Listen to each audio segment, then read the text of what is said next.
Zoé, votre capsule d'exhortation hebdomadaire pour une vie abondante en Christ. Zoé, une vie abondante en Christ. Bonjour la famille, bonjour peuple de Dieu. C'est avec joie que nous vous retrouvons encore aujourd'hui. Que la paix et la joie de Christ soient avec vous. Bonjour, bonjour, shalom, bienvenue dans Zoé, une vie abondante en Christ, votre capsule hebdomadaire pour vous accompagner dans cette vie-là. Amen. Donc c'est encore une fois Joël et Emmanuel de Family First.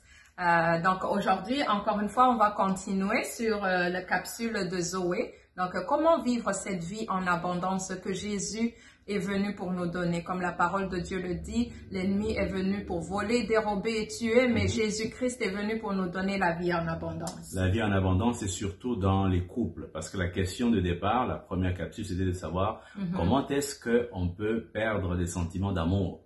Alors, la question de la première capsule, c'était de savoir qu'est-ce qu'est l'amour? Quand on parle de l'amour, c'est quoi? Alors là, on a passé au travers de l'amour philéo, l'amour éros et l'amour agapé. Donc, à chaque fois que quelqu'un te dit « je t'aime », réfléchis. De quel amour s'agit-il? Est-ce qu'il t'aime comme un poulet pour être mangé? Est-ce qu'il t'aime parce qu'il aime jouer au football? De quel amour s'agit-il? Est-ce qu'il t'aime juste pour coucher avec toi? Parce que je sais, quand on était jeune, là, on disait « ah, prouve-moi que tu m'aimes, viens coucher avec moi ». Est-ce que c'est cet amour-là seulement qui est sexuel, qui n'est même pas du tout une bonne façon de montrer l'amour quand on n'est pas dans le mariage? Est-ce que c'est l'amour de Dieu? Donc, c'est vraiment ça les questions qu'on s'est posées la première fois. Et aujourd'hui, on va aborder cette question de l'attachement. Parce que après la dopamine, qui est une hormone en fait, qui apporte le plaisir, donc sur le plan naturel, il y a l'attachement. L'attachement qui prend place, des gens qui veulent rester ensemble. Parce que pour que les gens restent ensemble, il faut qu'il y ait un attachement. Alors, la parole de Dieu dit, l'homme quittera son père et sa mère, s'attachera à sa femme pour devenir une seule chair. Donc, c'est dans le plan de Dieu que le couple reste ensemble. Alors, quand on dit qu'on ne veut plus rester ensemble, qu'on ne sent plus l'amour, ce n'est pas dans le plan de Dieu, n'est-ce pas? Amen. Parce que dès lors que vous êtes présentés devant les hommes de Dieu et qui vous ont béni, c'est que votre mariage est déjà agréé et béni par l'Éternel. Lorsqu'il y a des doutes, parce qu'il y a eu des problèmes, c'est que l'ennemi est entré dans votre famille, qui veut, son but est de vous séparer. Alors aujourd'hui, on va vous parler encore une fois justement de cette phase. Les premières années, vous êtes encore dans cette lune de miel, vous êtes encore dans les signes que vous démontrez les uns et les autres. Par l'affection, les attachements, la lune de miel est encore là, cette palpitation que vous avez encore dans le ventre est encore là. Mais au bout de 3 ans, cela finit. Et on le voit dans la parole de Dieu. Le premier miracle que Jésus a accompli, c'était au moment du mariage. Lorsque les apôtres sont allés dire à Jésus, le vin est fini. Donc, c'est là où nous allons aborder maintenant le vin qui finit dans le mariage dès à la 3e année. Scientifiquement, c'est même connu. C'est là où on voit des divorces parce que justement, on veut toujours rechercher ces palpitations. Mais à un moment, c'est un amour physique qui va finir. C'est ce vin qui finit. Alors maintenant, on va vous apporter qu'est-ce que Jésus vient dire par rapport au vin qui finit.